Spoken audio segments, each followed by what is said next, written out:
মাননীয় সদস্যবৃন্দ, মুলতবি প্রস্তাবের উপর আলোচনা আবার শুরু করতে যাচ্ছি। এখন বক্তব্য রাখবেন মাননীয় সদস্য হাসান আব্দুল্লাহ, কুমিল্লা ৪, সময় ৬ মিনিট। মাননীয় স্পিকার,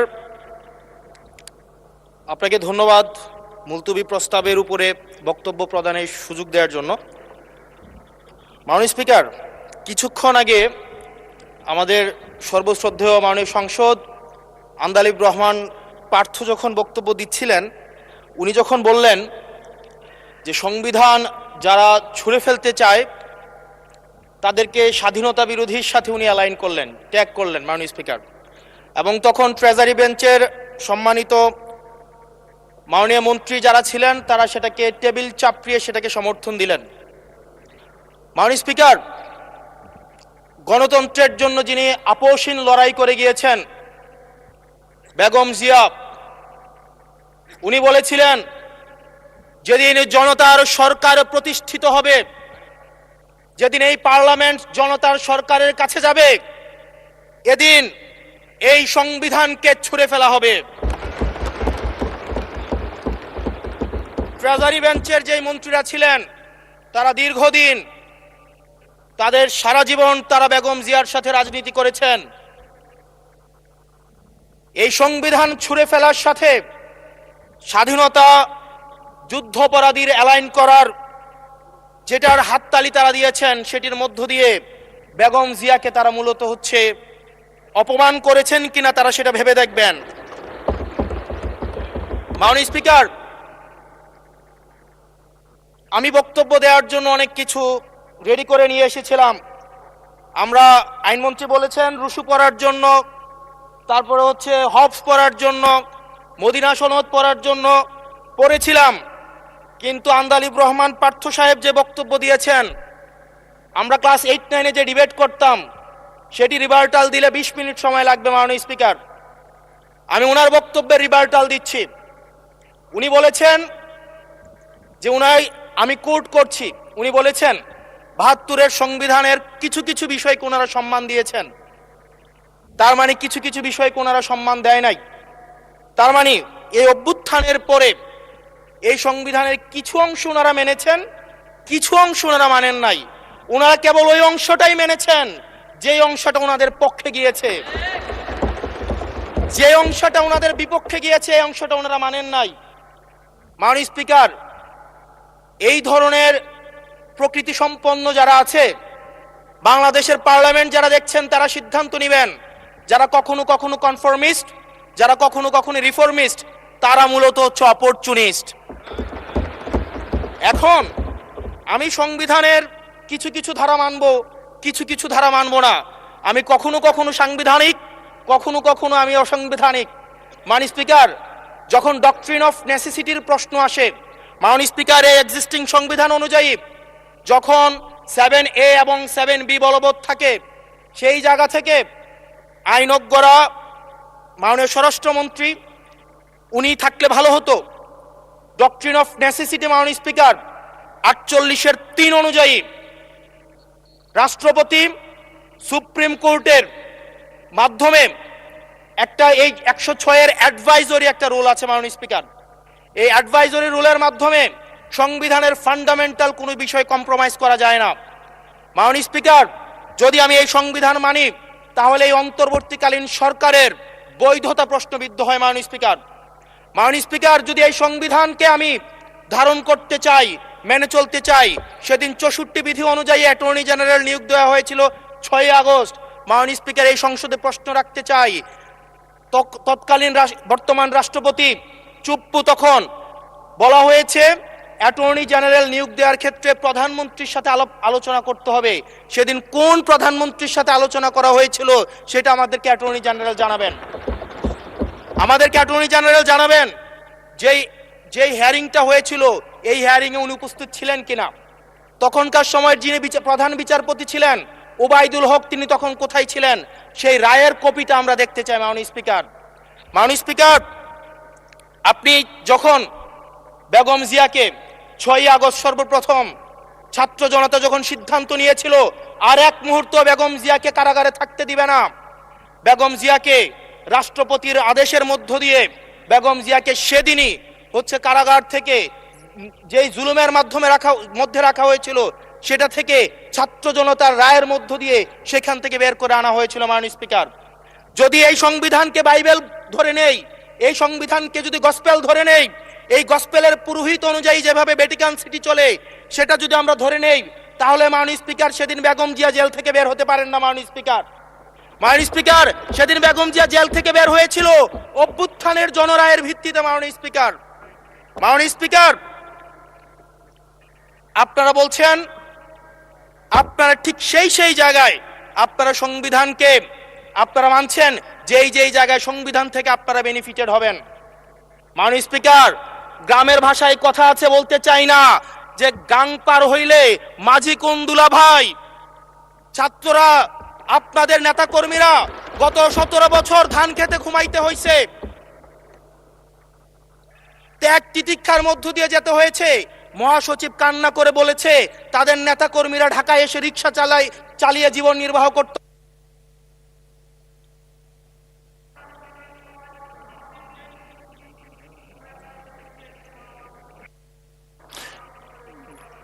এক মিনিট বলেন।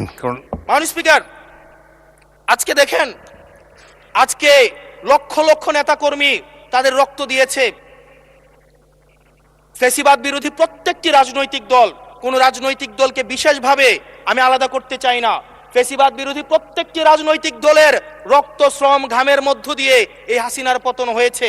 এই হাসিনার পতনের পরে যখন জনরায়, মাননীয় স্পিকার, যখন জনরায় কখনো কেতাবের কাছে মাথা নত করে না। এটা ভ্যাটিকান সিটি নয় যে গসপেল অনুযায়ী হচ্ছে দেশ পরিচালিত হবে। 68% জনগণ তারা সিদ্ধান্ত জানিয়ে দিয়েছে এই সংবিধানের যেই বেসিক স্ট্রাকচারাল জায়গায় কোন জায়গাগুলোতে রিফরমেশন আনতে হবে। মাননীয় স্পিকার, আন্দালিব রহমান পার্থ সাহেব বলেছেন যে অর্ডারে নাকি হচ্ছে সংবিধান সংস্কার পরিষদের গঠনটা নাই। উনি যদি একটু পরিশ্রম করতেন, জাস্ট একটা পাতা উল্টাইতেন, একটা পাতা পরেই বলা হয়েছে সংবিধান সংস্কার পরিষদ গঠন যদি জয়যুক্ত। ধন্যবাদ মাননীয় সদস্য, ধন্যবাদ। পরবর্তী বক্তা সাইফুল আলম খান, 185, ঢাকা 12, সময় 5 মিনিট।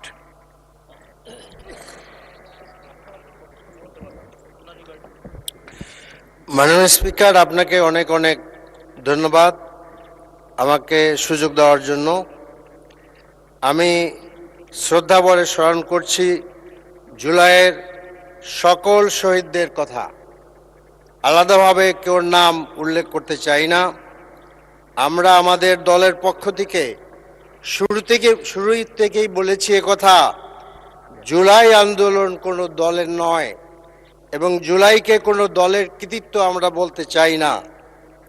তাই আজকে আবু সাইদ থেকে মুগ্ধ পর্যন্ত এবং ফয়সল, শান্ত, আমাদের সিদ্ধিরগঞ্জের যে ছোট বাচ্চার মা, শাহিনবাগের সেই সুমন, কেউরই কথা আমরা আলাদাভাবে দলীয় ভিত্তিতে বলতে চাই না। এই জুলাই সনদের সবচেয়ে বড়, জুলাই আন্দোলনের সবচেয়ে বড় আকাঙ্ক্ষা ছিল একটি ন্যায় ও ইনসাফ ভিত্তিতে বাংলাদেশ গড়া। মাননীয় স্পিকার, আজকে জুলাই সনদ নিয়ে পক্ষে বিপক্ষে তর্ক সৃষ্টি করার জন্য আমরা এখানে আসি নাই, বরঞ্চ জুলাই সনদের ভিত্তিতে আমরা একটি নতুন বাংলাদেশ করতে চাই। কাজে আজকে আমরা মনে করি যে আলাদাভাবে কাউকে অ্যাবিউজ করার দরকার নাই। তবে একটি কথা না বললেই নয়। আমাদের মাননীয় সংসদ সদস্য আন্দালিব রহমান পার্থ, তিনি এখানে নাই, তিনি জামাতের নাম ধরে অ্যাবিউজ করেছেন। আমি মনে করি এটা ঠিক করেননি। এটা সংসদের কার্যবিবরণী থেকে এটা বাদ দেওয়া হোক, মাননীয় স্পিকার, স্পন্স করা হোক। আমি যেটা বলতে চাই যে ইতিহাসে এই প্রথম যে বাংলাদেশের সব কয়টা রাজনৈতিক দল একত্রিত হয়ে সংবিধান সংস্কারের পক্ষে একমত হয়েছেন। এবং আমরা দেখতে পাই যে গণভোটে প্রায় 70% লোক এই সংস্কারের পক্ষে মত দিয়েছেন। মাননীয় স্পিকার, আজকের এই গণভোটটা আজকে নতুন নয়। জিয়াউর রহমানের সময়ও একটা গণভোট অনুষ্ঠিত হয়েছিল, সেদিকে আমি যাচ্ছি না। কাজে আজকে জন আকাঙ্ক্ষার সবচেয়ে বড় ক্লিয়ার মেসেজ হলো যে আজকে আমরা নতুন একটি সংবিধান, নতুন একটি বাংলাদেশ আমরা করতে চাই। মাননীয় স্পিকার, আমি আশা করি যে আমাদের এই যে 13তম জাতীয় সংসদ, এই জাতীয় সংসদ এদেশের মানুষের আশা আকাঙ্ক্ষাকে অবশ্যই বাস্তবে রূপ দিবেন।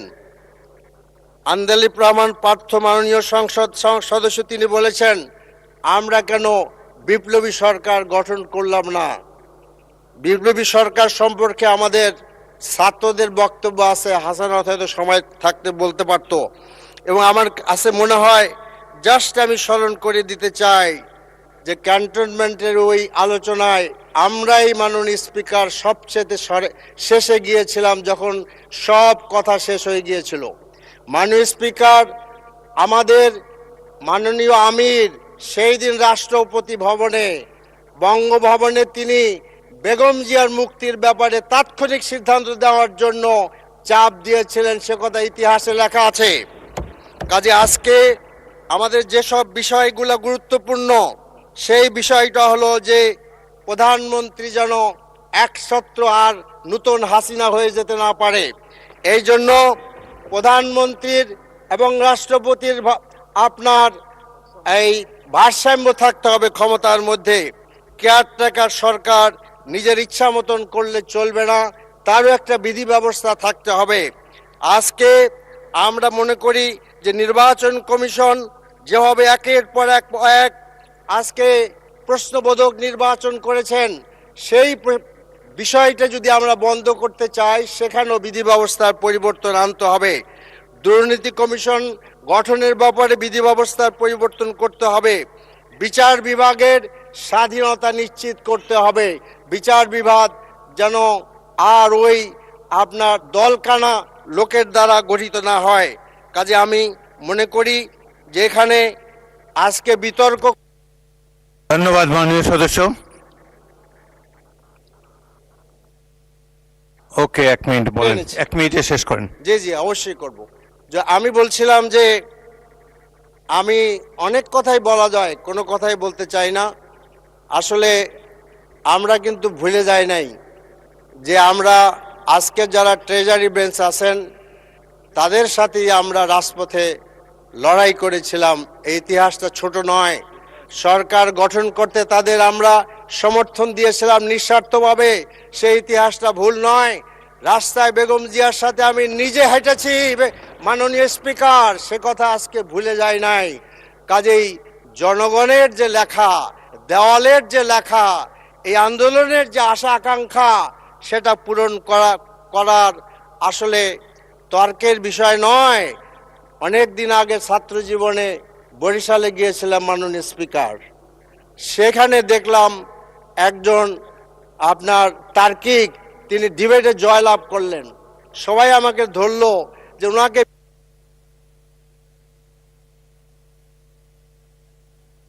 ধন্যবাদ, ধন্যবাদ মাননীয় স্পিকার। Thank you. ধন্যবাদ মাননীয় স্পিকার। Thank you. পরবর্তী বক্তা মাননীয় সদস্য মোহাম্মদ নাজিবুর রহমান, পাবনা 1, সময় 10 মিনিট। ধন্যবাদ মাননীয় স্পিকার। মাননীয় স্পিকার, আজকের এই গুরুত্বপূর্ণ আলোচনার জন্য মাননীয় আইনমন্ত্রী আমাদের মাননীয় বিরোধী দলীয় সংসদ সদস্যদেরকে সংবিধান, জুলাই সনদ, সোশ্যাল কন্ট্রাক্ট, দার্শনিক লক, রুসো, হবেট থিওরি ও মদিনার সনদ সামনে রাখতে বলেছেন। স্পিকারকে সেদিন মাননীয় ডেপুটি স্পিকারকে তিনি অনুরোধ করেছিলেন এই বিষয়গুলি যেন সংসদ সদস্যদের জন্য অ্যাভেলেবেল করা হয়, কিছু কিছু জিনিস অ্যাভেলেবেল করা হয়েছে। আশা করছি এগুলোর উপর তিনি বিস্তারিত জ্ঞান গর্ব বক্তব্য দিবেন। মাননীয় স্পিকার, 2009 সালে ইংল্যান্ডে যখন ব্যারিস্টারি পড়তে যাই, আমাদের ক্রিমিনাল ল পড়াতেন একজন লিজেন্ডারি ক্রিমিনাল লয়ার। তিনি আইনজীবীদের, ব্যারিস্টারদের কূট কৌশলের উদাহরণ দিতে যেয়ে বলেছিলেন, যখন কোনো মামলা দুর্বল থাকে তখন তার আইনজীবীরা যখন অন্য প্রতিপক্ষকে অসংখ্য বই, দলিল, দস্তাবেজ দিয়ে একেবারে ভাসিয়ে দেয়, অপ্রাসঙ্গিক বিষয় নিয়ে আলাপ আলোচনায় মগ্ন হয়, এভাবে সময় ক্ষেপণ করে, ততক্ষণে মামলার দফা রফা শেষ হয়ে যায়। সেটা হলো কূটতর্ক। আমি বলছি না মাননীয় আইনমন্ত্রী এখানে জুলাই সনদ বাস্তবায়নের আলোচনার ক্ষেত্রে একই কৌশল নিয়েছেন, কিন্তু প্রশ্ন হলো জুলাই সনদ বাস্তবায়নের ক্ষেত্রে জাতীয় ঐক্যমত্য প্রতিষ্ঠা হওয়ার পরে এর বাস্তবায়নের আলোচনায় আদৌ এই সকল পলিটিক্যাল ফিলোসফি নিয়ে আলাপ তোলার কোনো যৌক্তিকতা আছে কিনা, এটা বিবেচনার দাবি রাখে। মাননীয় স্পিকার, জুলাই সনদ বাস্তবায়নের আদেশকে প্রশ্নবিদ্ধ করতে অনেকগুলো আইনি প্রশ্ন তুলে ঘোলা পানিতে মাছ শিকারের চেষ্টা চলছে, কিন্তু আইনি বিষয়গুলো নিয়ে দুঃখের সাথে বলতে বাধ্য হচ্ছি সরকার তাদের অবস্থান পরিষ্কার করছে না। আমি এখানে সুনির্দিষ্টভাবে কিছু আইনি বিষয়গুলোকে যে নিয়ে আসা হয়েছে সেগুলো উল্লেখ করতে চাই। এগুলার ব্যাপারে সরকারের সুনির্দিষ্ট জবাব চাই। যে সমস্ত প্রশ্নগুলো তোলা হয়েছে, রাষ্ট্রপতির আদেশ আইন হতে পারে কিনা, এটি হলো প্রথম প্রশ্ন। এ বিষয়ে আমি গত 15 ফেব্রুয়ারিতে বলেছি, 15 মার্চে আমি দুঃখিত মাননীয় স্পিকার, সংবিধানের 152 অনুচ্ছেদ দেখিয়ে বলেছিলাম রাষ্ট্রপতির আইন সংবিধান অনুযায়ী, রাষ্ট্রপতির আদেশ সংবিধান অনুযায়ী আইন। আজকেও আমি দেখাবো এটা যে আইন। এরপরে দ্বিতীয় যে বিষয়টি, সেখানে রাষ্ট্রপতির আদেশের এখতিয়ার নিয়ে প্রশ্ন তোলা হয়েছে। রাষ্ট্রপতির আদেশ দেওয়ার এখতিয়ার আছে কিনা, কে তাকে এই এখতিয়ার দিল, যদি এখতিয়ার থেকে থাকে কিভাবে দিল। আমাদের এই বিষয়ে পরিষ্কার কথা, রাষ্ট্রপতির আদেশ দেওয়ার এখতিয়ার আছে। এই এখতিয়ার তাদেরকে দিয়েছে জুলাইয়ের গণ অভ্যুত্থান যারা সংগঠিত করেছে সেই আপামর জনসাধারণ। এই জুলাই বিপ্লবের মাধ্যমে, অন্তর্বর্তীকালীন সরকারের মাধ্যমে এই এখতিয়ার দেয়া হয়েছে জুলাইয়ের সনদকে বাস্তবায়ন করার জন্য। তৃতীয় যেই আইনি ইস্যুটি এখানে আছে সেটি হলো, কোনো আইনকে আমরা বলছি এখতিয়ার আছে এখানে রাষ্ট্রপতির, আমাদের সম্মানিত সরকার দলীয় সদস্যগণ বলছেন এখতিয়ার নেই, কিন্তু আসলে এটা এখতিয়ার আছে কিনা এখতিয়ার নেই এটা নির্ণয় করার অধিকার কার রয়েছে? সংবিধান এখানে কি বলছে? আমাদের এখানে যেটা বক্তব্য, সংবিধানের 102 নম্বর অনুচ্ছেদে পরিষ্কার বলা হয়েছে শুধুমাত্র হাইকোর্টের এই অধিকার রয়েছে, মাননীয় আইনমন্ত্রীর সেই অধিকার নেই। আমাদের পার্লামেন্ট, এখানে আমরা আইন বানাই, আমাদের আইনটি বিধি বহির্ভূত কিনা এখতিয়ার বহির্ভূত কিনা এটা বলার এখতিয়ার নেই, এটা এখতিয়ার রয়েছে শুধুমাত্র হাইকোর্টের। চতুর্থ যে বিষয়টি আইনি প্রশ্ন, সেটা হলো জুলাই বিপ্লবের মাধ্যমে জনগণের কনস্টিটিউয়েন্ট পাওয়ার, যেই পাওয়ারের আলোকে রাষ্ট্রপতিকে আদেশ দেওয়ার ক্ষমতা দেয়া হয়, 13তম সংশোধনীর মামলায় যে কনস্টিটিউয়েন্ট পাওয়ার জনগণের সাংবিধানিক অধিকারের বিষয়ে নিশ্চিত করা হয়েছে, সেই সাংবিধানিক অধিকারটি জুলাই বিপ্লবের মাধ্যমে ট্রিগার্ড হয়েছিল কিনা, এখানে আমাদের বক্তব্য সেটা হলো সরকারকে আজকে পরিষ্কার করতে হবে জুলাইকে তারা বিপ্লব হিসাবে স্বীকার করেন কিনা। জুলাই যদি বিপ্লব হয়, যেভাবে 13তম সংশোধনীতে কেয়ারটেকার গভর্নমেন্টের আন্দোলনের সময় জনগণের অভিপ্রায়কে কনস্টিটিউয়েন্ট পাওয়ার ট্রিগার করেছিল বলে আদালত রায় দিয়েছে, একইভাবে জুলাইয়ের বিপ্লবের মাধ্যমে জনগণের কনস্টিটিউয়েন্ট পাওয়ার ট্রিগার হয়েছিল বলেও মেনে নিতে হবে। পঞ্চম যেই আইনি প্রশ্নটি রয়েছে, মাননীয় স্পিকার, জুলাইয়ের সনদ বাস্তবায়নের জন্য সংবিধান সংশোধন প্রয়োজন নাকি সংস্কার প্রয়োজন।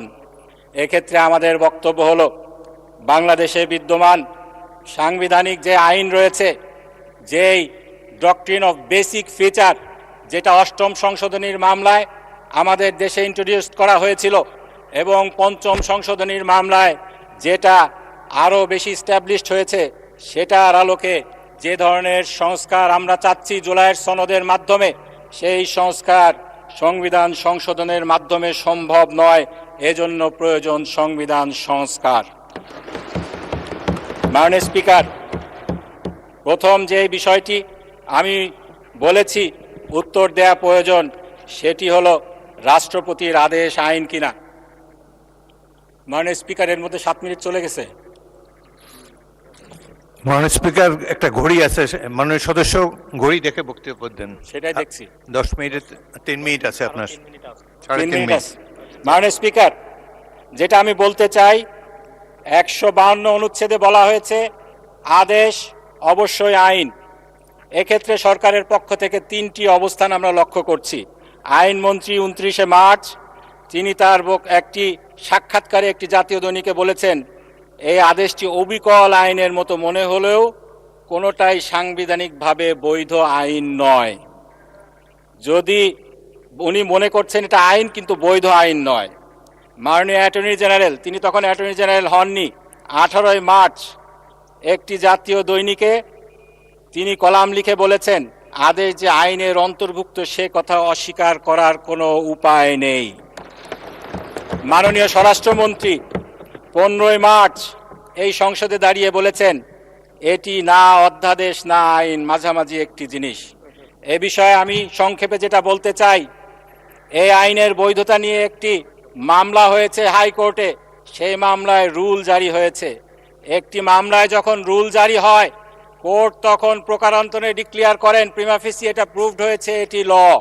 কারণ যদি ল না হতো তাহলে এটা চ্যালেঞ্জ করে রিট করার কোনো সুযোগ নেই। কোর্ট যখন এটাকে ল বলে স্বীকার করে নিয়েছেন, আমাদের সংসদ, আমাদের আইনমন্ত্রী, আমাদের কারো পক্ষে কি সেটাকে আইন হিসাবে অস্বীকার করার কোনো সুযোগ আছে কিনা? এখানে রুল জারি হয়েছে, স্টে হয়নি। যদি স্টে না হয়, সংবিধানের যে বাইবেল মনে করা হয় সেই মাহমুদুল ইসলামের বই কনস্টিটিউশনাল ল অফ বাংলাদেশ, এখানে পরিষ্কার বলা হয়েছে, যদি কোথাও রুল জারি করা হয় কিন্তু স্টে না করা হয়, এটাকে স্টিল কনসিডার করা হবে ইন্ট্রাভাইরাস, নট আলট্রাভাইরাস। আলট্রাভাইরাস হলো আইন বহির্ভূত, আর ইন্ট্রাভাইরাস হলো আইন সম্মত। সুতরাং এটা মানতে আমরা সবাই বাধ্য। এই আদেশের 10ম অনুচ্ছেদ এবং 12 অনুচ্ছেদকে লঙ্ঘন করে সরকার এবং রাষ্ট্রপতি এই আইনের ব্যত্যয় ঘটিয়েছেন। আইনের শাসনের এখানে ব্যত্যয় ঘটেছে। এখানে দ্বিতীয় যে বিষয়টি রয়েছে, রাষ্ট্রপতির আদেশ দেওয়ার এখতিয়ার আছে কিনা, কে তাকে এখতিয়ার দিল, কিভাবে দিল? এক্ষেত্রে এই সংসদে বলা হয়েছে জনগণের আবেগ দিয়ে রাষ্ট্র চলে না, রাষ্ট্র চলে সংবিধান দিয়ে। মাননীয় স্পিকার, আপনার মাধ্যমে আমি বলতে চাই, সংবিধান অনুযায়ী জনগণের আবেগ হলো সংবিধানের বাবা। এটা আমার কথা না। সংবিধানের 7ম অনুচ্ছেদে বলা হয়েছে, জনগণের পরম অভিপ্রায় রূপে এই সংবিধানই দেশের সর্বোচ্চ আইন, প্রজাতন্ত্রের সর্বোচ্চ আইন। এ নিয়ে যে মামলাটি হয়েছে 13তম সংশোধনীর মামলা, আমার হাতে সময় আছে 30 সেকেন্ড, খুব বেশি বলতে পারবো না। সেখানে তৎকালীন অ্যাটর্নি জেনারেল, আজকের আইনমন্ত্রী বলেছিলেন জনগণের সাংবিধানিক ক্ষমতা কখনো পরিত্যক্ত হয় না, আর এর অবস্থান সংবিধানের উপরে। সেই মামলায় কোর্ট রায় দিয়েছিল, এই যে সংবিধানের উপরে জনগণের সাংবিধানিক ক্ষমতা আছে, এটাকে কোর্টেও চ্যালেঞ্জ করা যাবে না, এটা বিয়ন্ড চ্যালেঞ্জ। এটা নিয়ে মাননীয় স্পিকার, আমাকে আর 1টা মিনিট যদি বাড়িয়ে দেন, আমি একটি পয়েন্ট বলেই শেষ করবো। আরো অনেক পয়েন্ট, আইনি পয়েন্ট ছিল কিন্তু বলতে পারছি না। 1টা মিনিট বাড়িয়ে দেন। মাননীয় স্পিকার, এটা 2 ঘন্টা মাননীয় সদস্য অভ্যাস খারাপ হয়ে গেছে। 40 বছর ধরে মাননীয় স্পিকার বলে আসছি, সেই জন্য মাননীয় সদস্য 2 ঘন্টার আলোচনা, অলরেডি 45 মিনিট আপনারা বলেছেন। ট্রেজারি বেঞ্চের বক্তা রয়েছে, আবার মাননীয় বিরোধী দলের নেতা আবার বলবেন, আপনাদেরও 3 জন বক্তা এখনো বাকি আছে। সুতরাং আচ্ছা ঠিক আছে, 1 মিনিট আপনি বলেন। মাননীয় স্পিকার, ধন্যবাদ আপনাকে। এই অন্তর্বর্তীকালীন সরকারের বিষয়টি নিয়ে একটি মামলা হয়েছিল, মহসিন রশিদ ভার্সেস বাংলাদেশ। সেখানে কোর্ট ক্যাটাগরিক্যালি বলেছিল, this government is backed by instrument as well as backed by the will of the people. সুতরাং এখানে জনগণের রায় ছিল, জনগণের যেই ম্যান্ডেট তারা দিয়েছিল, সেদিন 3টা ম্যান্ডেট দিয়েছিল, সংস্কার, বিচার এবং নির্বাচন। সেই সংস্কারের যে ম্যান্ডেট জনগণ দিয়েছিল, তার আলোকেই অন্তর্বর্তীকালীন সরকার প্রেসিডেন্টের মাধ্যমে এই আদেশটি জারি করিয়েছে। সুতরাং এটার এখতিয়ার নিয়ে প্রশ্ন তোলার কোনো অধিকার কারণেই, কেউ যদি এটা বিচার করতে পারেন সেটা হলো বাংলাদেশের হাইকোর্ট। সেই হাইকোর্টে যতক্ষণ পর্যন্ত না এর ব্যাপারে রায় আসছে, আমাদেরকে সকলকে এই আইনটি মানতে হবে। আরও অনেক কথা ছিল, বলতে পারলাম না। আপনাকে ধন্যবাদ জানিয়ে আমার বক্তব্য এখানেই শেষ করছি। ধন্যবাদ মাননীয় স্পিকার এবং সংসদ। ধন্যবাদ মাননীয় সদস্য। পরবর্তী বক্তা রফিকুল ইসলাম খান, সিরাজগঞ্জ 4, সময় 5 মিনিট। ঘড়ির দিকে তাকিয়ে বক্তব্য রাখবেন।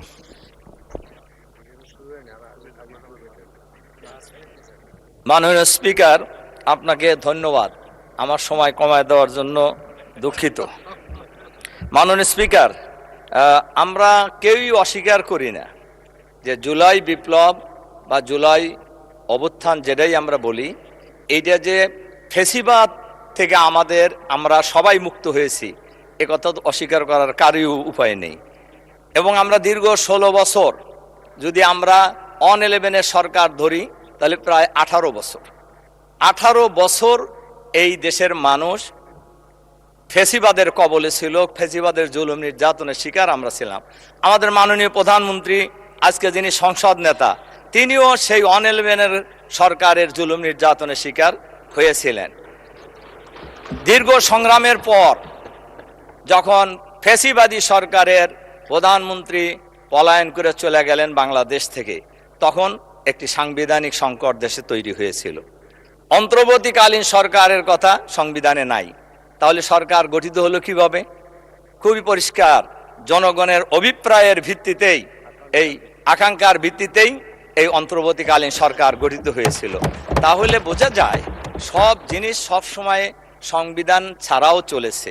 আজকে যে গণভোটের ব্যাপারে প্রশ্ন তোলা হয়েছে, 77 সালে গণভোট হয়েছে, এরশাদের সময় হয়েছে, 91 সালেও গণভোট হয়েছে, এবং এই কোনো গণভোটের কথাই সংবিধানে ছিল না, কিন্তু গণভোট হয়েছে এবং সেই গণভোট অনুযায়ী কিন্তু আমরা দেখেছি কার্যকরও হয়েছে। কাজে এবারও প্রায় 70 ভাগ মানুষ এই জুলাই বিপ্লবের পক্ষে, সংস্কারের পক্ষে তাদের রায় দিয়েছে। আমাদের মাননীয় সরকারি দলের একজন সদস্য বলেছেন যে 51 ভাগ পরিবর্তনের পক্ষে, সংশোধনের পক্ষে মত দিয়েছে। 51 ভাগ শক্তিশালী না 70 ভাগ শক্তিশালী? এটা তো খুব পরিষ্কার, এটা সবাই বুঝবে যে 70 ভাগ অনেক শক্তিশালী। সম্মানিত মাননীয় স্পিকার, আমাদের একজন সরকার দলীয় সদস্য বলছেন আমরা ভারতের সাথে রাইতে মিটিং করি। বাংলাদেশের জনগণ জানে কে কোন দল কারা ভারতের সাথে মিটিং করে, কাদের সাথে আত্মীয়তা, ভারতের কাদের আত্মীয় স্বজন এখন পলায়ন করে ভারতে আছে, এবং আগে কারা যায় ভারতে ছিলেন, এসবই বাংলাদেশের মানুষ জানে। কাজী এইগুলি বলে আজকে সংবিধান সংস্কারের যে অভিপ্রায় বাংলাদেশের মানুষের রায়, এই রায় থেকে বিরত থাকা আমি সমীচীন বলে মনে করি না। আমরা আজকে যারা এখানে আজকে সরকারি দল এবং বিরোধী দলে ছিলাম, আমরা কিন্তু সবাই এই ফেসিবাদের জুলুম নির্যাতনের শিকার। আজকে সংস্কারের মধ্যে যে কথা বলা হয়েছে, সুপ্রিম কোর্টকে আলাদা সচিবালয়ের মধ্যে, বিচার ব্যবস্থাকে আলাদা সচিবালয়ের মধ্যে নিয়ে যাওয়া। দেখেন, আজকে প্রধান বিচারপতি একজন দলীয় লোক ছিলেন, খায়রুল হক। কেয়ারটেকার সরকারকে লন্ডভন্ড করে দেওয়ার কারণেই এই ফেসিবাদী সরকার দীর্ঘায়িত হয়েছে। কাজেই আমরা চাই, সবাই মিলেই চাওয়া উচিত, আমাদের সবার অভিপ্রায় আমাদের এই বাংলাদেশ ভালো চলুক, আমরা সবাই মিলেই এই বাংলাদেশকে আগামী দিনে গড়ে তুলব। কাজেই দেশের প্রয়োজনে, সংবিধান তো কোনো কোরআনের বাণী নয়, কোনো ওহী নয়, জনগণের জন্য সংবিধান, সংবিধানের জন্য জনগণ নয়। কাজেই জনগণের প্রয়োজনে সংবিধান সংস্কার করা কোনোই অসুবিধা থাকার কথা নয়। এজন্য আমি আপনাদের কাছে বিনয়ের সাথে এই অনুরোধ রাখতে চাই, আমরা যারা দেখেন সংবিধানের কথা, আমার খালি বারবার চোখ যেতেছে হলো সময়ের দিকে, ঘড়ির দিকে। আসলে সংবিধানের কথা আমরা বলছি, আমাদের একজন সদস্য বলেছেনও, আমার এখনো স্পষ্ট মনে আছে সংবিধানের কথা বলে আমাদের উপর, বিরোধী দলের উপর যে জুলুম নির্যাতন চালানো হয়েছে, দেশনেত্রী বেগম খালেদা জিয়া বলেছিলেন আমরা যদি আবার সুযোগ পাই এই সংবিধানকে ছুঁড়ে ফেলে দেব। উনি তো বলছিলেন, তাহলে কি ওনার কথা কি একেবারেই অমূলক ছিল? শুধু তাই নয়, আমরা সব সময় লক্ষ্য করেছি সরকারে যারাই থাকে তারা সব কিছুকে দলীয়করণ করার চেষ্টা করেন। আমরা আশা করব এখন যারা সরকারে আছেন তারা দলীয়করণ করবেন না। যদি নাই করেন তাহলে আপনাদের সংস্কারের ভয় কেন? সংস্কার করতে আপনাদের অসুবিধা কি? আমরা সবাই মিলে, যেটা প্রয়োজন সবাই মিলে আমরা সংস্কার করে আমরা এই দেশটাকে একটা সুস্থ রাজনীতির দিকে নিয়ে যেতে চাই, যাতে করে আর কোনো ফেসিবাদের জন্ম বাংলাদেশে না হয়, আর ফেসিবাদী কোনো সরকার যেন বাংলাদেশে প্রতিষ্ঠিত হওয়ার সুযোগ না পায়। এই পরিবেশটাই তো আমরা সবাই চাচ্ছি। আমার ধারণা আমরাও চাচ্ছি, সরকারি দলও চাচ্ছে। যে ধন্যবাদ মাননীয় সদস্য, ধন্যবাদ। পরবর্তী বক্তা নুরুল ইসলাম, জনাব নুরুল ইসলাম, মাননীয় সদস্য, চাঁপাইগঞ্জ 3। আপনার সময় 5 মিনিট। মাননীয় স্পিকার, আপনাকে ধন্যবাদ। 5ই আগস্টের গণঅভ্যুত্থানের মাধ্যমে আমরা একটি নতুন বাংলাদেশ পেয়েছি। সেই বাংলাদেশের জাতীয় সংসদে আজকে আপনি মাননীয় স্পিকার হিসাবে দায়িত্ব পালন করছেন, আমরা মাননীয় সংসদ সদস্য হিসাবে এখানে সবাই দায়িত্ব পালন করছেন। ফ্যাসিবাদী সরকারের আমলে যেভাবে সংবিধানকে উপজীব্য বানিয়ে আমাদের উপরে নিপীড়নের স্টিম রোলার চালানো হয়েছে, আমরা আবারও সংবিধানকে ঠিক সেইভাবে আমাদের জনগণের সামনে নিয়ে এসে আবারও আমরা নতুন কোনো পদধ্বনি শুনতে পাচ্ছি কি না, আজকে আমাদের তা সামনে আনতে হবে। আমাদের সাবেক প্রধানমন্ত্রী মরহুমা বেগম খালেদা জিয়া বলেছিলেন, যেদিন এদেশে জনগণের সরকার প্রতিষ্ঠিত হবে সেই দিন এই সংবিধান ছুঁড়ে ফেলে দেওয়া হবে। তাহলে আজকে কেন আমরা একই সংবিধানের প্রতি সেই ভালোবাসা আমরা দেখাচ্ছি, বুকে টেনে নিচ্ছি কেন? একটু পরে আমি বলতে চাইব, সংবিধানের যে অংশ আমার জন্য প্রযোজ্য আমি সেটিকে মেনে নিচ্ছি, যেটি আমার জন্য প্রযোজ্য নয় আমি সেটিকে, সংবিধানকে আমরা ইগনোর করছি। সংবিধানের 72-এর 3 অনুচ্ছেদে সংবিধানের মেয়াদকাল হবে 5 বছর। আমরা সংসদের মেয়াদকাল হবে 5 বছর, আমরা 2019 সালে আমাদের নির্বাচন করার কথা, আমরা 2026 সালের নির্বাচন কিভাবে করলাম? তাহলে এটা সংবিধান বিরোধী? তাহলে কি আমরা বলবো যে আমাদের সংবিধান অবৈধ, আমাদের নির্বাচন অবৈধ, আমাদের সরকার অবৈধ, আমাদের প্রধানমন্ত্রী সহ সার্বিক ব্যবস্থাপনাটাই কি অবৈধ বলবো? তাহলে তো আমরাও সে অবৈধ চক্রের মধ্যে আমরা আটকে যাচ্ছি। সংবিধানের 123 অনুচ্ছেদ অনুযায়ী সংসদ ভেঙে যাওয়ার 90 দিনের মধ্যে নির্বাচন হওয়ার কথা ছিল, সেটা কি হয়েছে? সেটা হয় নাই। তাহলে এটি কোন সংবিধানের বলে আমরা নির্বাচন করলাম? মাননীয় স্পিকার, আমি মরহুম প্রেসিডেন্ট জিয়াউর রহমান, শহীদ প্রেসিডেন্ট জিয়াউর রহমানের গণভোটের কথা বলতে চাই। শহীদ প্রেসিডেন্ট জিয়াউর রহমান 1977 সালের 30শে মে তিনি রেফারেন্ডাম অর্ডিন্যান্স 1977-এর মাধ্যমে গণভোটের আয়োজন করেছিলেন এবং এই গণভোটকে পরবর্তীতে সংবিধানের 142 ক অনুচ্ছেদে এটাকে সংযোজন করা হয়েছিল। এটি কোন সংবিধানের বলে করা হয়েছিল? তখন তো কোনো সংবিধান ছিল না। মাননীয় স্পিকার, আমাদের মাননীয় প্রধানমন্ত্রী এখানে আছেন, তিনি তার নির্বাচনী প্রচারণায় বলেছিলেন দলীয় প্রার্থীকে ভোট দেওয়ার পাশাপাশি হাঁ ভোটের পক্ষে দয়া করে একটি ভোট দেওয়ার জন্য গণভোটকে তিনি অন করেছিলেন। আজকে কোন কারণে গণভোটকে আমরা অন করছি না এটি জনগণের মনে প্রশ্ন।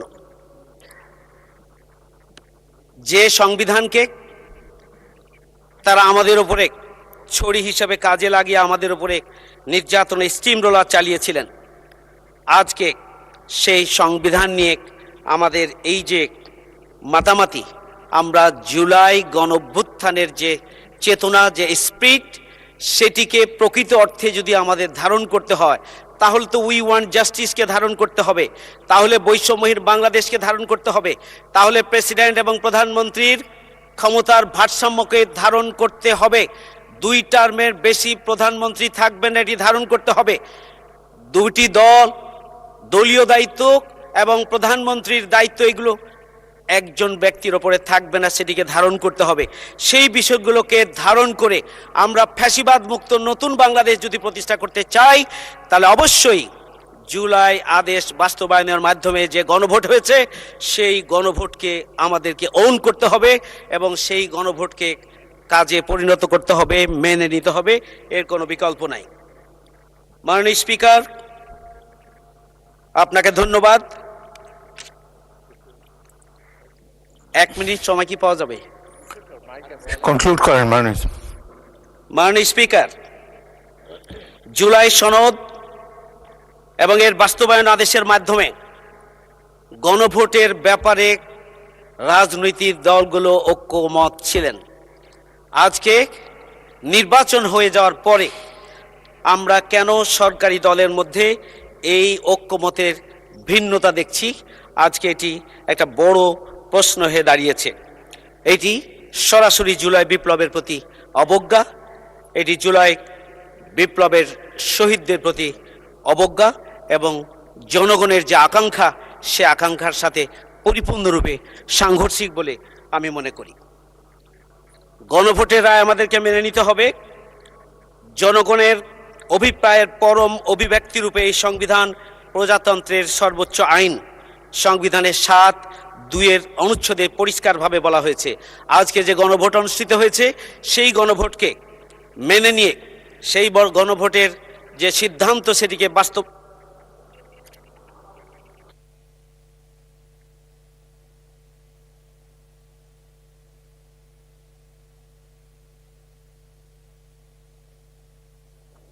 মাননীয় সদস্যবৃন্দ, এবার আমি বক্তব্য রাখার জন্যে মাননীয় স্বরাষ্ট্রমন্ত্রী সালাউদ্দিন আহমদকে আহ্বান করছি।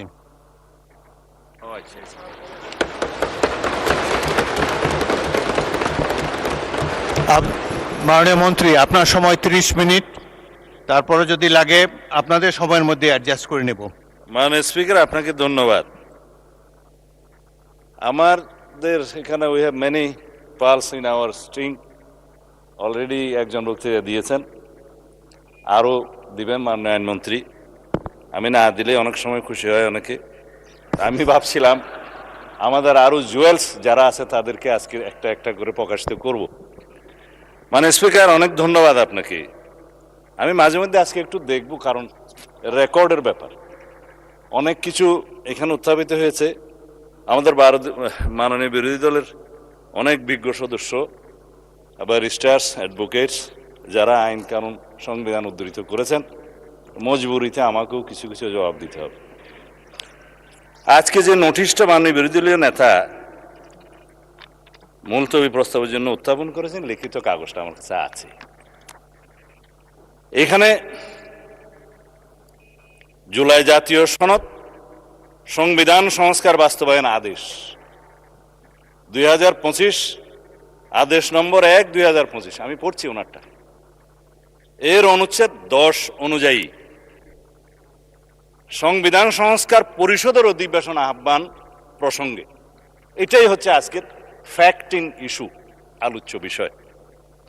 তা আসি, এই 10 অনুচ্ছেদ সংবিধান সংস্কার বাস্তবায়ন আদেশের কি? সেটা হচ্ছে পরিষদের অধিবেশন আহ্বান, কোরাম, ভোটদান ইত্যাদি সংসদ নির্বাচনের ফল ঘোষিত হইবার 30 পঞ্জিকা দিবসের মধ্যে যে পদ্ধতিতে জাতীয় সংসদের প্রথম অধিবেশন আহ্বান করা হইবে, অনুরূপ পদ্ধতিতে পরিষদের প্রথম অধিবেশন আহ্বান করা হইবে। এটা একটি আদেশ। তাদের বক্তব্য অনুযায়ী এই পরিষদের অধিবেশন কেন রাষ্ট্রপতি আহ্বান করলেন না? এবার সংবিধানে আসি। আর্টিকেল 72 অনুসারে রাষ্ট্রপতি প্রধানমন্ত্রীর পরামর্শ অনুযায়ী, লিখিত পরামর্শ অনুযায়ী সংসদের অধিবেশন, প্রথম অধিবেশন, সময়, স্থান নির্ধারণ করে প্রজ্ঞাপন করেছেন। আর্টিকেল 73 অনুসারে তার ভাষণ দেওয়ার কথা, তিনি এখানে ভাষণ দিয়েছেন। আমাদের মাননীয় বিরোধী দলের সদস্যগণ তার ভাষণ শুনতে চান নাই, ওয়াকআউট করেছেন, ভালো কথা, কিন্তু তার ভাষণের উপর আলোচনা করছেন এবং 50 ঘন্টা আলোচনা হবে ইনশাআল্লাহ। মাননীয় মহামান্য রাষ্ট্রপতির কাছে সংবিধান অনুযায়ী আমাদের কোনো কোনো সদস্য এখানে আছেন, উপদেষ্টা হিসেবে শপথ নিয়েছেন। সংবিধান তখন ভালো ছিল, রাষ্ট্রপতিও তখন ভালো ছিল, কিন্তু ভাষণের দিন উনি মনোপুত হলেন না আর কি। যাই হোক, এখন এই আদেশটা নিয়ে যে আমরা আলোচনা করব, আদেশের অনুবলে যে সংবিধান সংস্কার পরিষদের অধিবেশন কেন আহ্বান করা হবে না তার উপর যে আলোচনা করব, আদেশটা কি, কিছু কিছু জবাবের মধ্যে চলে আসবে। মাননীয় বিরোধী দলের একজন সদস্য বলেছেন এই আদেশটা বৈধ আইন। এখানেই হচ্ছে বিতর্কটা। এই আদেশটা বৈধ আইন না। রাষ্ট্রপতি আদেশ জারি করতে পারতেন, পাস্ট টেন্স। 1971 সালের 26শে মার্চের পরের থেকে বাংলাদেশের সংবিধান প্রণীত হওয়ার আগ পর্যন্ত বাংলাদেশের স্বাধীনতার ঘোষণাপত্র অনুযায়ী এবং সেই অনুযায়ী laws continuance enforcement order 1971 10th April এবং the Bangladesh constitution provisional constitution order 1972 এই অনুসারে রাষ্ট্র পরিচালিত হয়েছে। রাষ্ট্রপতি অর্ডার জারি করেছেন, রাষ্ট্রপতির অর্ডার অনুসারে নবগঠিত রাষ্ট্র পরিচালিত হয়েছে। আদেশগুলো সবগুলোকে বৈধতা দিয়ে সংবিধানের প্রথম এবং চতুর্থ তফসিলে বৈধতা দেওয়া হয়েছে, কন্টিনিউশন হয়েছে। আমি সেই আদেশকে বৈধ আদেশ মনে করি। যে হাইকোর্টের আদেশ, যে রুলিংয়ের কথা বললেন, সেই আদেশগুলোকে আইনে পরিণত, আইন বলে স্ট্যাটাস দেওয়া হয়েছে। অবশ্যই আর্টিকেল 152 অনুসারে একটা হচ্ছে ল, আরেকটা হচ্ছে এক্সিস্টিং লস। আইন এবং প্রচলিত আইন দুই জায়গাতেই আদেশ হচ্ছে বৈধ আইন। অন্যান্য প্রথা, রুলস সবকিছু বৈধ আইন, আদেশও আইন। কিন্তু এই আদেশ হলো ছিল, কিন্তু আদেশ জারি করার ক্ষমতা 1973 সালের 7ই এপ্রিলের পর রাষ্ট্রপতির আর রইল না। চতুর্থ তফসিলের, সংবিধানের চতুর্থ তফসিলের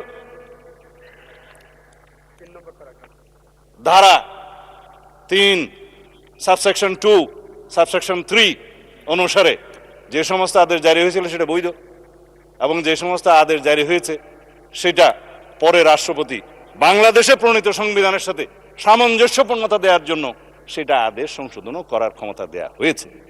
এবং সেখানে আপনি দেখবেন 2 বছরের টাইম লিমিট করে দেওয়া হয়েছিল। আমি দেখে বললে ভালো বলি না, সেই জন্য এমনি বলি।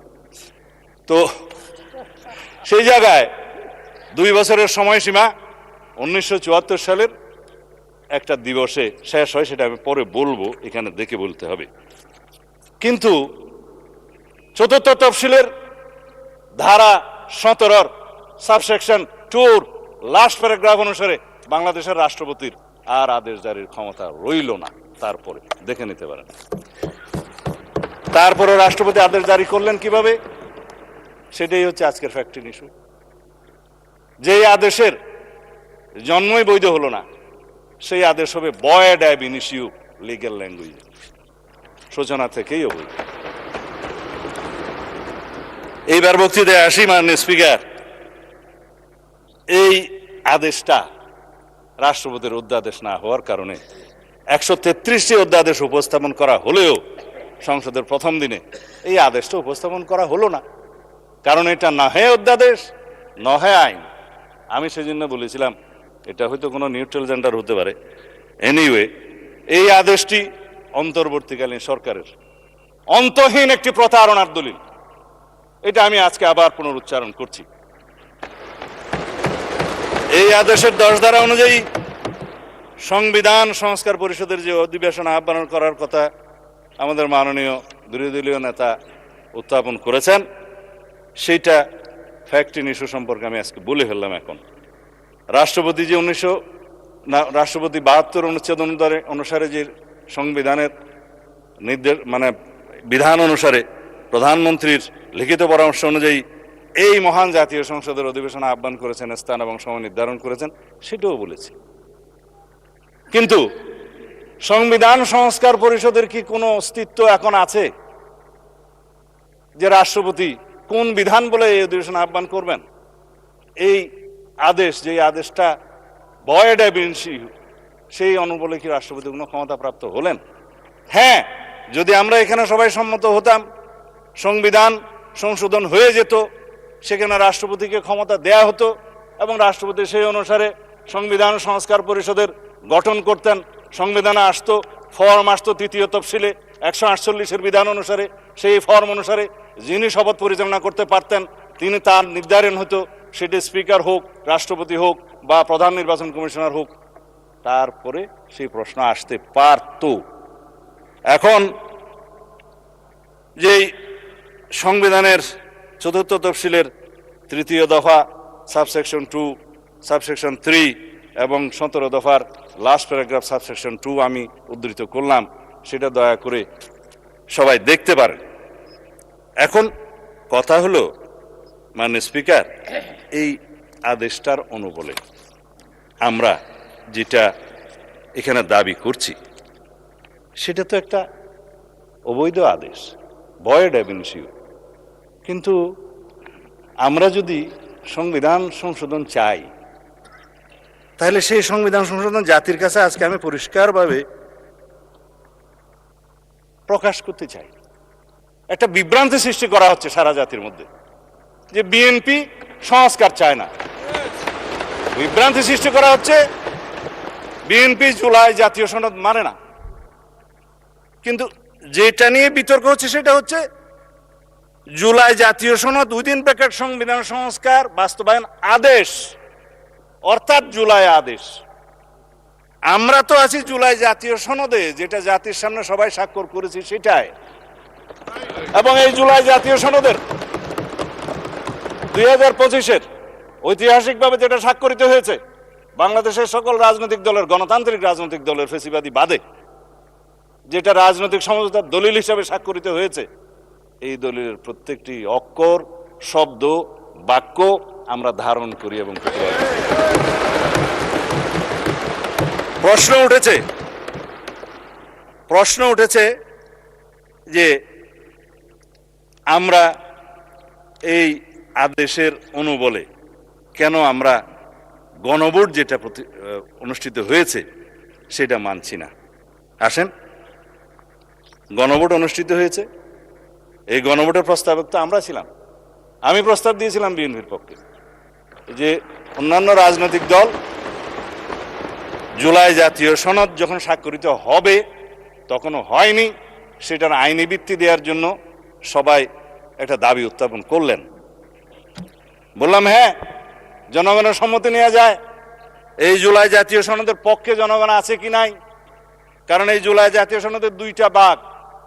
প্রথম ভাগ হচ্ছে সংবিধান সংশোধন সাপেক্ষে আমরা সংস্কারের বিষয় সমূহ এখানে বলা আছে 1 থেকে 47 সংবিধান সংশোধন সাপেক্ষে সংস্কারের বিষয় সমূহ লেখায় আছে। সংবিধান সংশোধন সাপেক্ষে সংস্কারের বিষয় সমূহ যদি এই জুলাই সনদের পক্ষে জনগণ হ্যাঁ বলে, তাহলে পরে আমরা সংবিধান সংশোধন করতে পারবো সেই 47টা বিষয়ে। উইথ নোট অফ ডিসেন্ট, প্রত্যেকটা নোট অফ ডিসেন্টে বলা আছে যে সমস্ত রাজনৈতিক দল বা জোট তাদের নির্বাচনী ইশতেহার উল্লেখপূর্বক যদি জনগণের ম্যান্ডেট লাভ করে, তাহলে তারা সেই মতে ব্যবস্থা গ্রহণ করতে পারবে। আগামী কালকে অথবা পরশু সম্ভবত আরেকটি মুলতবি নোটিশের উপরে আমরা আলোচনা করতে চাইব। আমরা দিচ্ছি না, বেসরকারি সদস্যরা দিচ্ছে। সেখানে এই জুলাই জাতীয় সনদের প্রত্যেকটি ধারা ও উপধারা কি কি আছে সেই বিষয়ে কথা হবে, প্রতিশ্রুতি বিষয়ে। আমি আজকে ওখানে বিস্তারিত যাব না।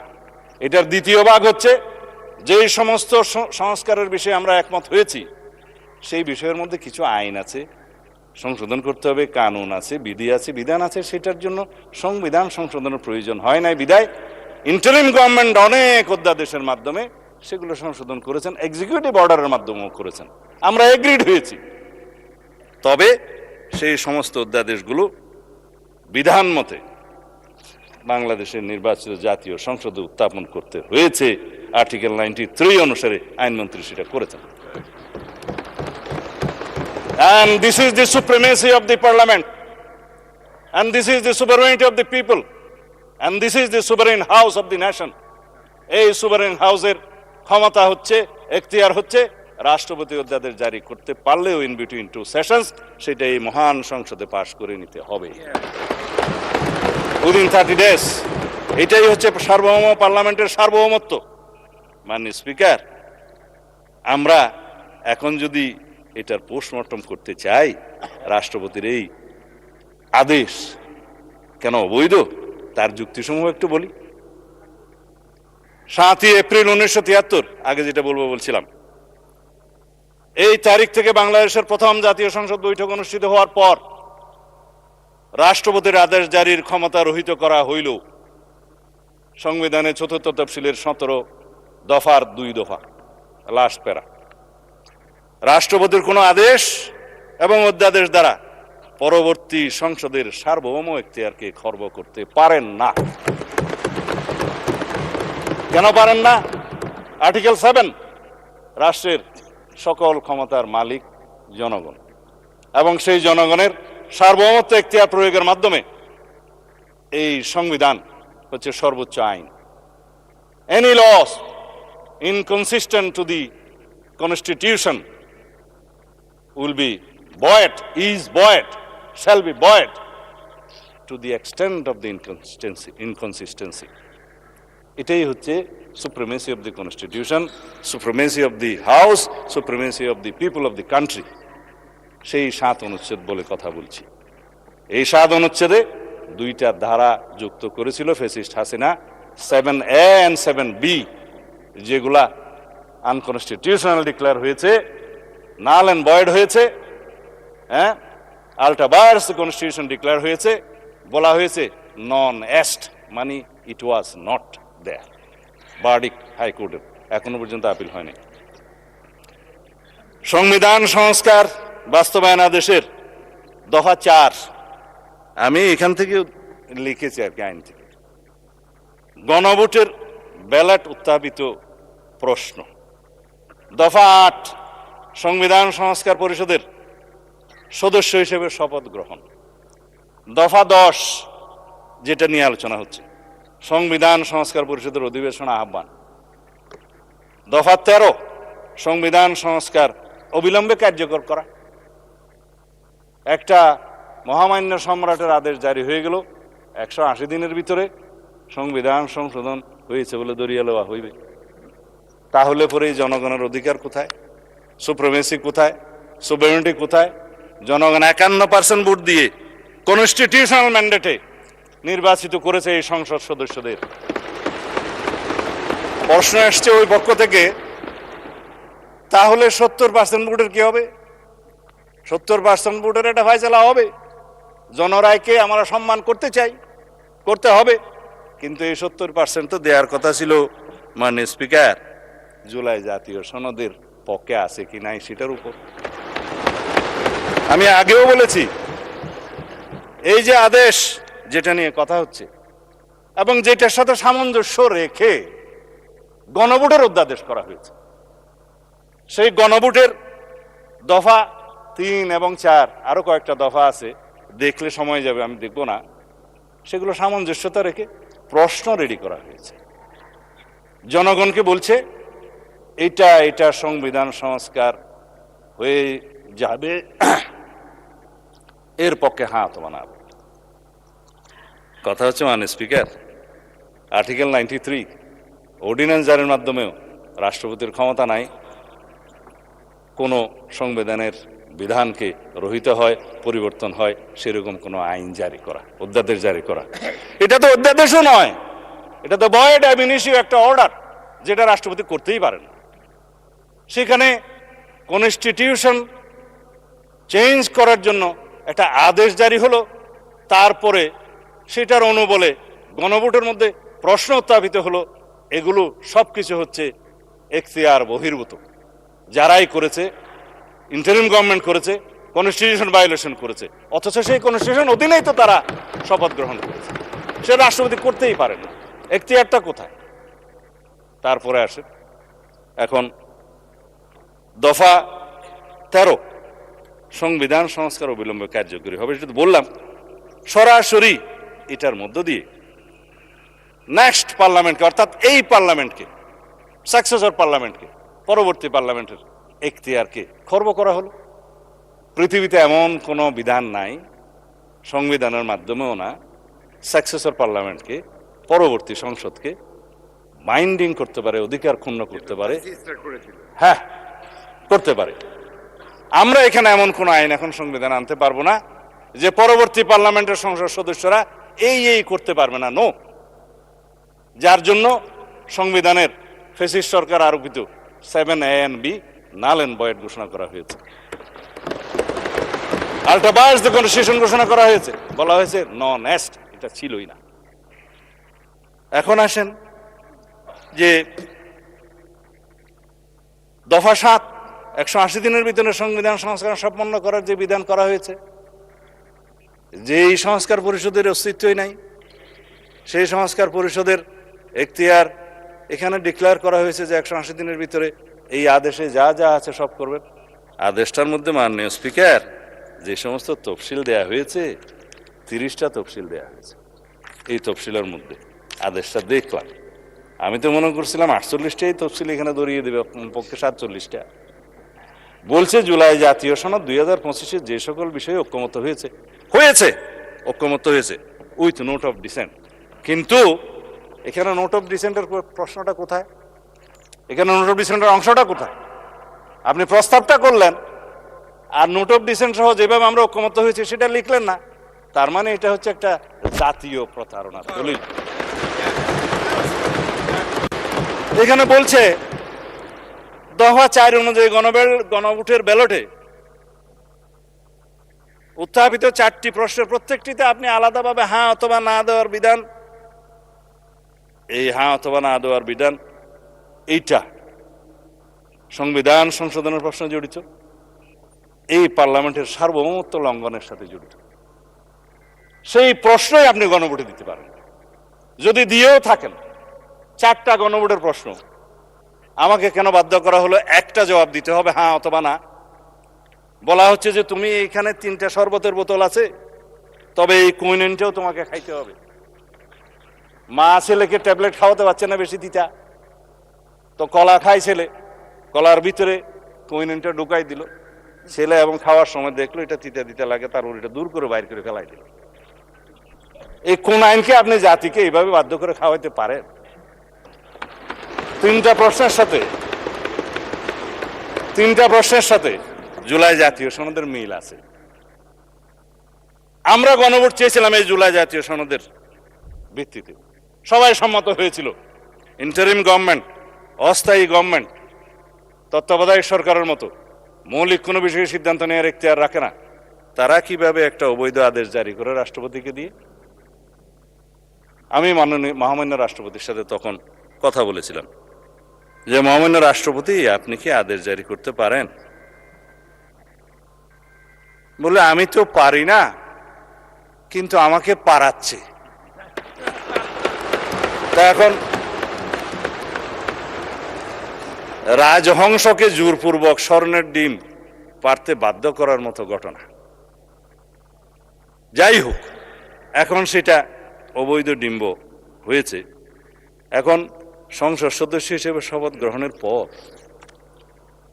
দফা 8 অনুসারে ওই আইনেরই, ওই আদেশেরই অস্তিত্বহীন সংবিধান সংস্কার পরিষদের সদস্য হিসেবে শপথ নেওয়ার কোনো বিধান না থাকার পরেও একজন মাননীয় ব্যারিস্টার সদস্য বলেছেন, না, আমার মাননীয় সদস্য বোধহয় ডক্টর শফিকুল ইসলাম মাসুদ বলেছেন, এই সংবিধান সংস্কার পরিষদের সদস্য হিসেবে শপথ নেওয়ার ফর্মটা আমি পটুয়াখালী থেকে আনি নাই, এখানে কে সাপ্লাই করলো? আমি একমত, প্রধান নির্বাচন কমিশনারের অফিস থেকে এই ফর্ম এখানে জাতীয় সংসদে দেওয়ার এখতিয়ার প্রধান নির্বাচন কমিশনার নাই। তিনি শপথ নিয়েছেন তফসিল 148 অনুচ্ছেদের অনুবলে তফসিল 3-এ সংবিধান সংরক্ষণের জন্য তিনি শপথ নিয়েছেন। তিনি শপথ ভঙ্গ করেছেন, সংবিধান লঙ্ঘন করেছেন। কেউ একজন সিভিল রাইট হিসেবে মামলাও করেছে, ওখানে পক্ষভুক্ত করে নাই নির্বাচন কমিশনকে, কিন্তু বার্ডিক যদি আসে নির্বাচন কমিশন যে এটা ভায়োলেট করেছে আসবে। আমি মাননীয় প্রধান নির্বাচন কমিশনারকে এখানে বলা ঠিক না, যেহেতু উনি অনুপস্থিত, এটা বিধান নাই, সেজন্য ঘুরিয়ে বলছি, প্রশ্ন করতে পারতাম, করছি না, যে আপনি সংবিধান সংরক্ষণের জন্য শপথ নিয়েছেন, এই ফর্ম আপনাকে দাখিল করা জাতীয় সংসদের সচিবের কাছে পৌঁছে দেওয়ার কি এখতিয়ার কে দিয়েছে, কোন আইন বলে দিয়েছে? জাতীয় সংসদের সচিব এখানে উপস্থিত আছে বলতে পারি, ভায়োলেশন তো হবে না। তিনি সেই ফর্মটা আমাদের কাছেও পাঠালেন, ওনাদের কাছেও পাঠালেন। আমরা তখন আমাদের নেতৃবৃন্দ মাননীয় প্রধানমন্ত্রীর সাথে আলাপ করে বললাম, আমরা তো আজকে শপথ নিতে যাব, এখানে তো 2বার শপথ নিতে হবে, দেখা যাচ্ছে প্রথমবার শপথ নেওয়ার পরে দ্বিতীয়বার শপথ নিলে তো আগেরটা ভায়োলেশন হয়ে যাবে, এখন কি করবেন? বলে আমি তো এমপি হিসাবে নির্বাচিত হয়েছি, ব্যালটের মধ্যে একটা ধানের শীষ ছিল, আর একটা কোদাল মার্কা ছিল, আর একটা কি যেন ছিল, দাড়ির পাল্লা ছিল। আপনার খুশি হয়েছেন? ঠিক আছে, দাড়ির পাল্লাও ছিল, আচ্ছা শাপলাও ছিল না? ওনার আসনে শাপলা দাঁড়ায় নাই, ওনার আসনে শাপলা কুলি দাঁড়ায় নাই, ঢাকা 17-তে ছিল না, সেজন্য উনি না ওনার আসনে দাঁড়ায় না, ঢাকা 17-তে দাঁড়ায়। আপনাদের একজন ডাক্তার সাহেব দাঁড়াইছিল এবং ওনার পরিচয় দিছে যে আমি তারেক রহমানের বিরুদ্ধে ইলেকশন করতেছি, জানো না? বলছি তো উনি বললেন যে ব্যালটে তো এখানে সংবিধান সংস্কার পরিষদের সদস্য হিসেবে আলাদা কোনো ব্যালট ছিল না। ব্যালট ছিল না, ব্যালট ছিল না। বলে যে এখানে এমপি নির্বাচিত হওয়ার জন্য কনস্টিটিউশনাল ম্যান্ডেট হিসেবে নির্বাচন কমিশন সংসদ সদস্যদের নির্বাচনে একটা ব্যালট দিয়েছে, সেখানে আমরা সিলটিল দিয়েছি। আর একটা গণভোটের ব্যালট ছিল যে সংস্কার চাই কি চাই না, হ্যাঁ ওখানে হা না দিবে, জবরদস্তি দিয়েছে, দিল। 3টার মধ্যে ঠিক আছে, 1টার মধ্যে ঠিক নাই, 4টা প্রশ্নের মধ্যে। তো সেইটা তো আর নির্বাচিত হয় নাই, সেটা হচ্ছে জুলাই জাতীয় সনদের পক্ষে আছে কি নাই। তো জুলাই জাতীয় সনদের পক্ষে তো আমরা আছি, সারা জাতি আছে, সেটা দিয়ে তো সংস্কার পরিষদের কোন সদস্য এখানে নির্বাচিত হয় নাই। শপথ নিবেন কিভাবে? এই যে মাননীয় সদস্য গ্যাজেট নোটিফিকেশন দেখাচ্ছে, আমি তো গ্যাজেট নোটিফিকেশন দেখতে দেখতে এই 70-এর কাছাকাছি আসছি, কোনটা গ্যাজেট আর কোনটা আইন সেটাই এখন বর্ণনা করছি। এখন সার্বভৌম জাতীয় সংসদের নির্বাচিত সদস্যগণ কিভাবে নির্বাচিত? সার্বভৌম জনগণের এখতিয়ার অনুসারে তাদের প্রতিনিধি হিসাবে তারা নির্বাচিত করেছে এই সার্বভৌম জাতীয় সংসদে প্রেরণ করার জন্য। আমরা ব্যক্তিগতভাবে কেউ সার্বভৌম নই, কিন্তু এই হাউস বাংলাদেশের একমাত্র হাউস যেটা সুভারেন, যেখানে যেই আলোচনায় আপনি করবেন এটা আদালতে নেওয়া যাবে না। এটাই হচ্ছে সার্বভৌমত্বের প্রকাশ। জনগণের সার্বভৌমত্ব, জনগণ জনপ্রতিনিধি নির্বাচিত করে সাংবিধানিক ভোটের মাধ্যমে আমাদের এখানে পাঠাইছে। আর একটা ভোট যেটা গণভোট হয়েছে সেটা সংস্কারের পক্ষে আছে কি না, হ্যাঁ অথবা না বলে।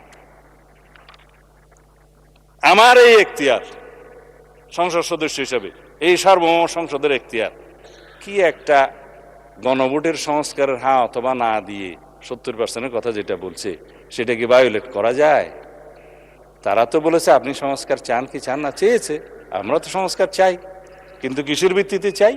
যেটা রাজনৈতিক সমঝোতার দলিল হিসাবে জুলাই জাতীয় সনদ 2025 ভবিষ্যতের পথরেখা যেটা স্বাক্ষরিত হয়েছে ঐতিহাসিকভাবে, সেটার ভিত্তিতে সংস্কার চাই। আর প্রশ্ন উঠতে পারে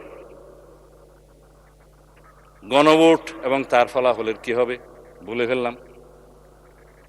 অসাংবিধানিক আদেশের অনুবলে বেআইনি কোনো আদেশের মাধ্যমে কোনো কিছুই বৈধতা পেতে পারে না মাননীয় স্পিকার। এই উক্ত জুলাই জাতীয় সনদ, সংবিধান সংস্কার বাস্তবায়ন আদেশ 2025 এবং গণভোট অধ্যাদেশ 2025, এই দুইটারই বৈধতা উচ্চ আদালতে চ্যালেঞ্জ করা হয়েছে, যা বিচারাধীন এবং রুল জারি হয়েছে বলে শুনলাম। অতএব বিচারাধীন বিষয়ে পার্লামেন্টে বিতর্ক হবে কি হবে না, সেটা আলাদা বিতর্ক হতে পারে। এই বিতর্ক এখানে হবে কি হবে না।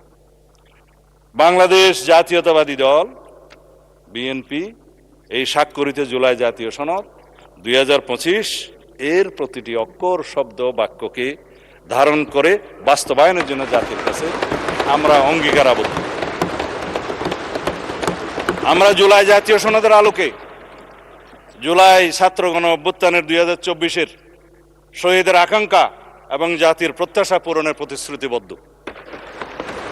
এদেশের জনগণ বিএনপির নির্বাচনী ইশতেহার সমর্থন করে শতকরা 51% ভোট দিয়ে তাদের ম্যান্ডেট দিয়েছে বিএনপিকে।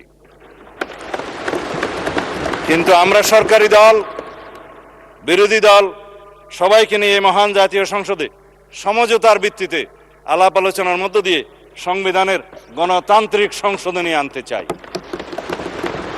বাংলাদেশের মানুষের বিশাল জনপ্রত্যাশার প্রতি আমরা সকলেই দায়বদ্ধ।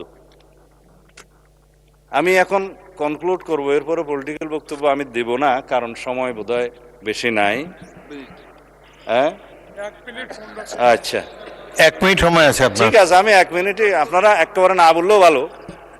তাই আমি আহ্বান জানাচ্ছি মানে স্পিকার, আসুন আমরা সংবিধানের গণতান্ত্রিক সংস্কারের মাধ্যমে, সংশোধনের মাধ্যমে রাষ্ট্র কাঠামো মেরামতের ঐতিহাসিক অঙ্গীকার প্রতিপালন করি।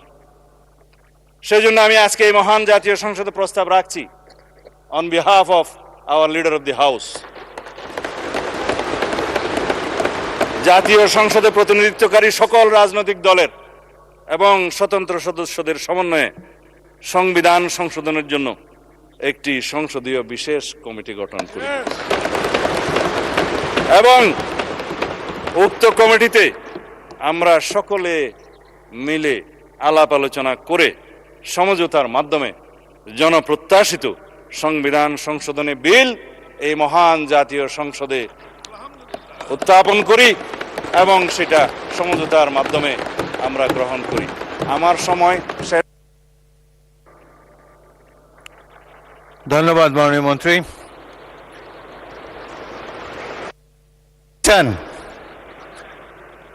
ধন্যবাদ মাননীয় মন্ত্রী। এখন আমি বিরোধী দলের নেতা তার বক্তব্য রাখার জন্য অনুরোধ করছি।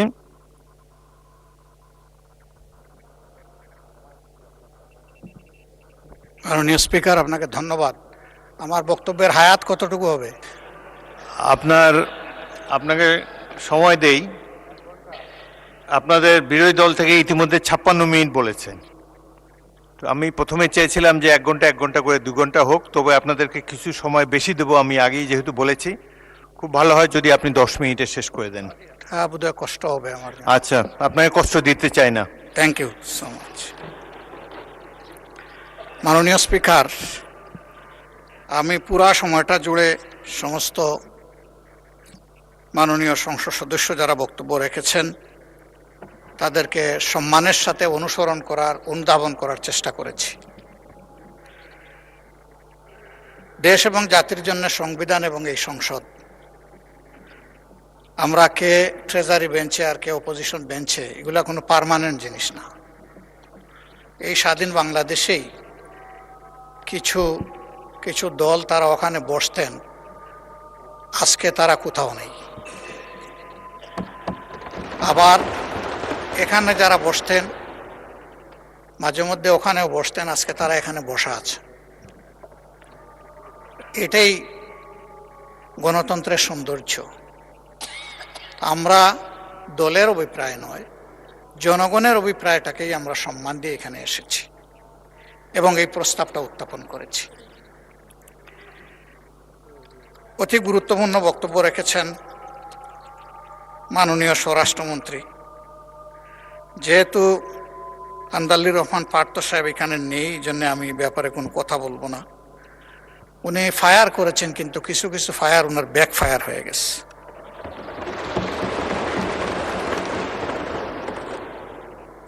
জনাব সালাউদ্দিন আহমদ সাহেব অত্যন্ত বিজ্ঞ লোক। আমি যতদূর জানি তিনি আইনের ছাত্র ছিলেন। আর আমরা ফেসিবাদী আমলে দফায় দফায় সেই আইনের নামেই আমরা ফেসিবাদের ভিকটিম হয়েছি। ওনার পজিশন একজন জ্ঞানী মানুষ হিসাবে, আর আমাদের পজিশন একজন বুক্তা হিসাবে। আমরা বুক করেছি, ভিকটিমাইজড হয়েছি আমরা। তো উনি ভাগ্যবান। না না, আপনিও আরো বড় ভিকটিম হয়েছেন, এটাও আমি স্বীকার করি। আমি সবসময় স্বীকার করি যার যেখানে যে অবদান।